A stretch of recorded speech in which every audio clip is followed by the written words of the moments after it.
D G NAB کی public accounts committee میں طلبی کے خلاف درخواست۔ Islamabad high court D G NAB Shahzad Saleem کی درخواست نامکمل قرار دے دی گئی ہے۔ عدالت کی جانب سے کہا گیا ہے کہ شہزاد سلیم کی درخواست پر بائیو میٹرک تصدیق نہیں کی گئی۔ عدالت نے وکیل کو 2 روز میں اعتراضات دور کرنے کا حکم دیا ہے۔ ڈی جی نیب کی پبلک اکاؤنٹس کمیٹی میں طلبی کے خلاف درخواست، اسی حوالے سے تفصیلات جانیے عامر سے دباسے سے۔ جی بتائے گا درخواست میں کیا موقف اپنایا گیا ہے؟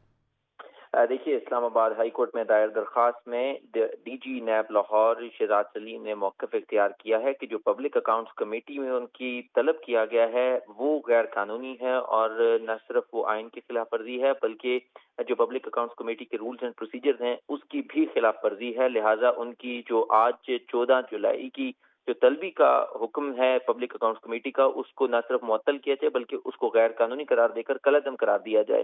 آج جب سماعت شروع ہوئی تو قائم مقام چیف جسٹس عامر فاروق نے یہ بتایا کہ رجسٹرار آفس نے اعتراض عائد کیے ہیں کہ ڈی جی نیب لاہور شہزاد سلیم جو ہے انہوں نے بائیو میٹرک تصدیق نہیں کی اس درخواست کی، لہٰذا انہیں ذاتی طور پر عدالت میں آ کر بائیو میٹرک تصدیق کرنا ہوگی۔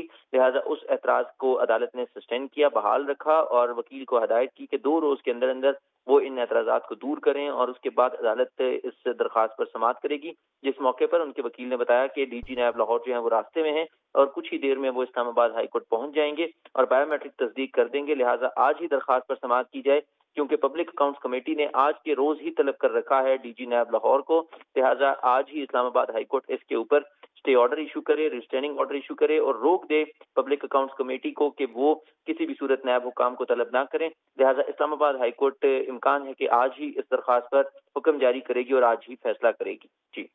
جی بہت شکریہ عامر سے دباسی، آپ نے اپڈیٹ کیا۔